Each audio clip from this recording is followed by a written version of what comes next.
What's going on, everybody? This is dkdynamite, and remember when I told you guys that there are people out there who have access to legitimate proof of Treyarch's Ural Mountains Warzone map? Well, as of last night, all of that went public. So in today's video, we're going to be talking about the reveal of Treyarch's largest DLC map yet, Blackout 2, and even more information on upcoming wonder weapons. Definitely stay tuned. But before we jump into that, be sure to hit that subscribe button down below, because about 70% of you that watch my videos aren't subscribed. So make sure you guys are getting notifications every time I update you on Black Ops Cold War. Now, earlier today, we got a reminder as to what to expect this week in game. We have a new feature, Gunsmith Customs, 2 new modes, Gunfight Tournaments and Gunfight Blueprints, as well as the ZRG 20mm sniper rifle, which unfortunately people are already using early in the game because of an unfortunate data mine on PC. And we also have the new operator, Revis, from the Season 2 intro cinematic. So you have a little bit of content coming to the game this week, but like I said before, we only have a little over 2 weeks left of the season. Take advantage while you guys can if you haven't hit Prestige Master, or finish your Battle Pass, because Season 3 is just around the corner. So I would say in the next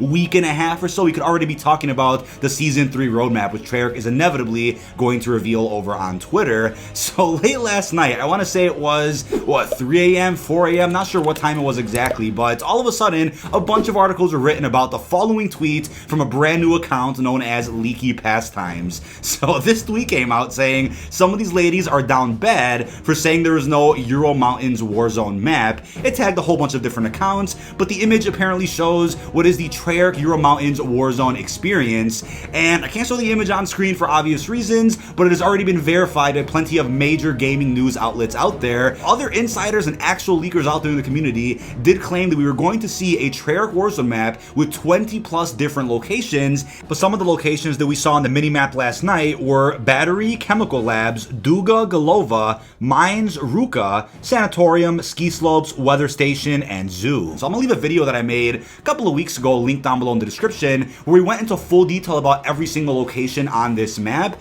There were quite a few, and looking at the recent Season 3 trailer, which went live by mistake, which shows the 80s version of Verdansk, it seems like they're gonna be taking some locations from the Treyarch Ural Mountains map and somehow making that work with the 80s version of Verdansk. Not sure how you can make that all work, but hey, you know, if they can pull it off, then I'm game for it. Let's just see what happens when the map officially gets revealed in a couple of weeks. But isn't it funny now, there were so many people out there doubting the existence of this map, saying the leakers are wrong, saying that the Ural Mountains never gonna happen, people were confusing the fire team maps for Warzone. Taking a look at what this is showing, we can relate this to the video exclusive Ace made before, I think, the reveal or release of Black Ops Cold War. It was definitely quite some time ago, where he made a video which he quickly took down after, I think, an hour, claiming that some insider or QA tester out there had reached out to him and showed him gameplay of Treyarch's Warzone map we wouldn't be seeing for a while, right? And he described the exact same locations that we're seeing in this image now. And as I talked about many times before, there is actual gameplay floating out there for this experience. And what's funny is that the Leaky Pastimes Twitter account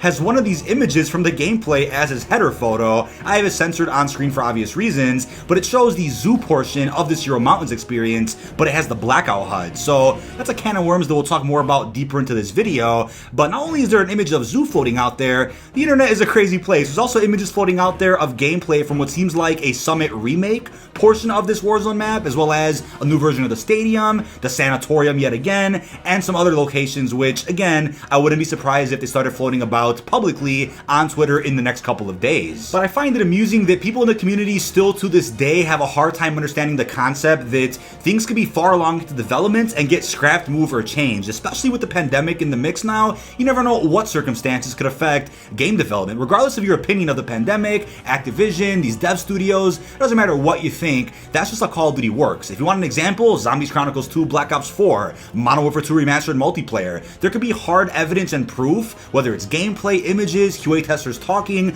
about something that's ready to release, and it still might not happen. So the fact that there is gameplay images out there of the map being tested says a lot, but the map looks complete in the images I'm talking about. So with that being said, I'm like, alright, they were using the Blackout HUD as a placeholder. Were they really making the map for Warzone? I mean, would they have laid everything out on the Black Ops Cold War engine and then somehow converted that all into the Modern Warfare engine? Because you know Warzone's engine is not going to change anytime soon. So I'm curious, right? Maybe the map was being made for some type of fire team experience, maybe a fire team royale type of mode, only exclusively in Black Ops Cold War. Now, a lot of people forget the fact that the code names for all the fire team maps in the files and even on the Call of Duty official app do reference WZ_Ural underscore fireteam map underscore Ruka Alpine. So the fact that the codenames of the fireteam maps reference WZ Warzone just tells you there is a connection between the two, on top of the fact that fireteam has all the Warzone mechanics from armor, reviving, parachuting. You could see the similarities there. Now, something that also confused me is the swimming mechanic that is in Black Ops Cold War but isn't in Warzone. So let's say the Ural Mountains map did release in the Modern Warfare engine at some point.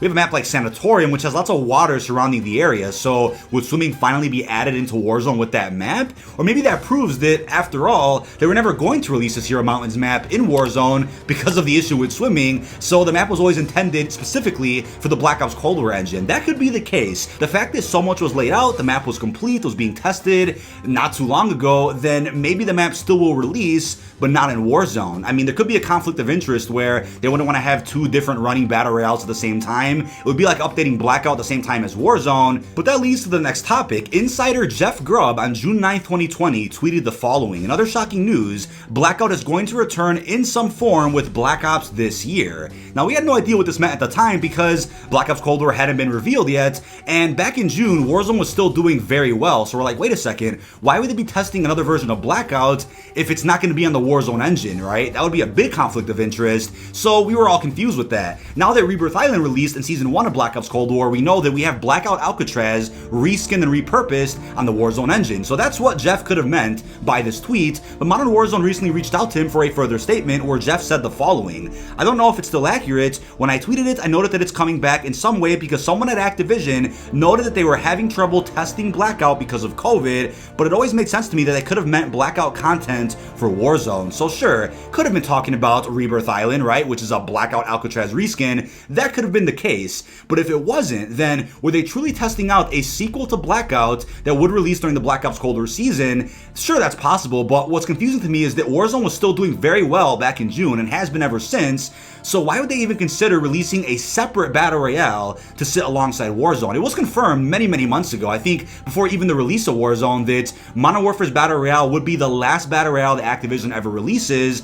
That's probably for the better, right? They wouldn't want to split the player base yet again, and Warzone is doing better than ever at the moment. So of course, they're gonna make sure that Warzone is the best possible experience. Blackout was great. I had a blast during that season, but without going off on a tangent, the game had its flaws. I mean, it wasn't free to play, didn't have crossplay. The budget for Black Ops 4 got cut halfway through the DLC season because Treyarch had to move on to Black Ops Cold War. A number of issues, but Blackout really walked so that Warzone could run. I mean, that's just a matter of fact. So if they were testing a Blackout 2, when would this have released? Would it be during the launch window of Black Ops Cold War? Probably not. Likely wasn't ready. Or could they have been saving it for a release, deeper into the year? But then it's like, what happens to Warzone then? Do they just stop updating it? I mean, do they wait until Modern Warfare 2 to update Warzone yet again? I mean, a lot of questions with what Blackout 2 could have done and how it could have affected what's currently going on with Warzone. But here's what's interesting now. So VGC News put out a statement about the image that leaked out earlier, where they also said that the Ural Mountains Warzone map may have been a part of this Blackout 2 experience, which got scrapped early on. But here's the thing now,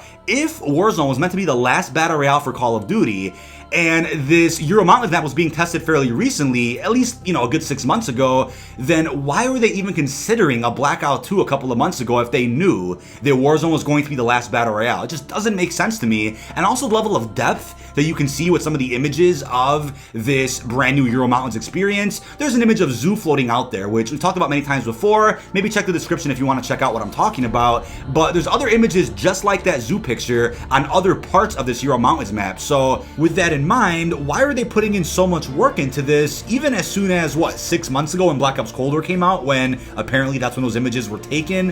Why would they continue putting work into that if they knew Blackout 2 wasn't happening? They knew Warzone was very successful, so what else could this Ural Mountains experience be for? Now, there's also the theory that I talked about a little while ago, which is that it's Call of Duty partners, Warzone content creators, and lots of reverse boosters out there that make a living off Verdansk probably told Activision, let's not get rid of Verdansk, that wouldn't be good for business, and they probably never played Fireteam either, so they likely wouldn't have liked this Treyarch Ural Mountains map. So overall, Activision's like, I guess it's better for the community and better for business, better for these Call of Duty partners to stay on Verdansk, which has been working flawlessly financially over the past year for them. Now, if Activision looked at the player count for Fireteam Dirty Bomb and they said, you know what, the player base isn't great, these numbers aren't impressing us, why are we going to replace Verdansk with a Warzone map that has has all the Fireteam locations on it. To me, that's unfortunate because Fireteam is such a great game mode with lots of potential and is one of the highlights of Black Ops Cold War, in my opinion. But Activision might have said, you know what, it's probably not worth bringing these Fireteam maps over to the Modern Warfare engine. Now, Activision probably never had a guarantee that Black Ops Cold War would support Warzone. There was never a guarantee that we're going to have weapons integration or the release of Rebirth. There's probably never a guarantee that Warzone will get updated past the end of Modern Warfare cycle. Maybe that's what they were thinking at the time, so they're like, all right, let's have Blackout 2 in development just in case. But once Warzone took off, they're like, all right, no need for Blackout 2. Let's either scrap that map or repurpose it as something else. So sure, they could release that entire map in Black Ops Cold War at some point, or they could take locations from that, as you've already seen, and throw those locations onto the 80s version of Verdansk. So we're gonna see that already with Duga, Mines, Caves, maybe Vorkuta. That's going to happen. So does that confirm that this Treyarch Hero Mountains map is never gonna release in the state that it was in? Maybe. But I think what's upsetting is that if the Treyarch Hero Mountains map released in Warzone and was successful, it might have encouraged people to actually try Fireteam Dirty Bomb in Black Ops Cold War, since they might have saw some of those locations, Ruka, Alpine, Golova, Sanatorium. They might have been like, hey, these maps are amazing, they play well on Warzone, let's try them in their own modes for Black Ops Cold War. It could have been a win-win for Activision, but I just think it's sad that people who maybe didn't try Fireteam or don't like the mode very much will never be able to see what the maps could have been like if they were combined into one big Battle Royale experience. Now, I think storyline-wise, it does make sense for the Black Ops Cold War characters to travel to Verdansk, since that's where Adler's being sent to, but to clarify, they're going to the 80s revamp of Verdansk, which we haven't seen in game yet. They're not going to the present day Verdansk, which the Modern Warfare operators are currently at. Hopefully that clears things up, but it may seem like Hudson is going to be the operator for Season 3, the main operator that is, because dialogue's already surfaced for Hudson and Wolf talking with each other about having to go to Verdansk to find Adler and how the mission's been a failure so far. Nova 6 was a bit of a decoy from Stitch. So there's some cool story going on right now. Verdansk was always in the cards, I guess you could say, for future Black Ops Cold War stories, but that Ural Mountains experience really has me scratching my head. With all that being said, what was Vonderhaar talking about when he said that he was a big fan of Warzone and it's been inspiring for him to collaborate, and that today was just the beginning with so much more to come? That was February 26th. So it's almost speaking some volumes that, yeah, they were working on their own Warzone experience, but if that's not going to happen, then is Vonderhaar just talking about some of the locations they were working on being thrown onto some 80s revamp? I just don't know what that could have meant. But now when it comes to an update regarding the Wonder Weapons, infamous leaker over the last couple of weeks, Margwabot, went ahead and tweeted over on Twitter about the Mega Barrels, which I talked about in a previous video. I have that link down below in the description. Essentially, a barrel type Wonder Weapon attachment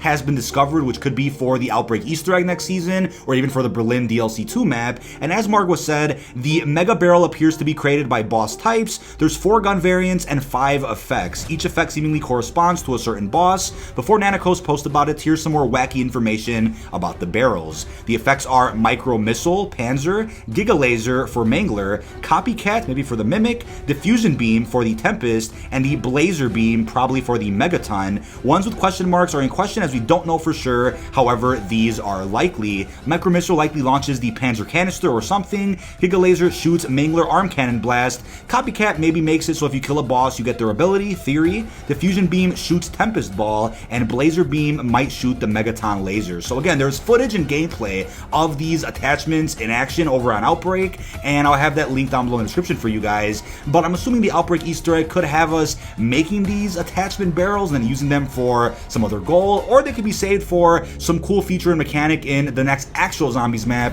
which is going to be DLC 2 Berlin. But that is about it. This has been dkdynamite. Leave all your thoughts down below in the comment section. I know we had quite a bit to get through tonight in regards to the surprise image that surfaced last night for the Treyarch Hero Mountains experience. Let me know what you guys think down below. Was it a scrapped Blackout 2.0? Was it a delayed Warzone experience? Or is it an upcoming feature or LTM that we'll be seeing in Fireteam? Really hope you've enjoyed, and peace out, everyone.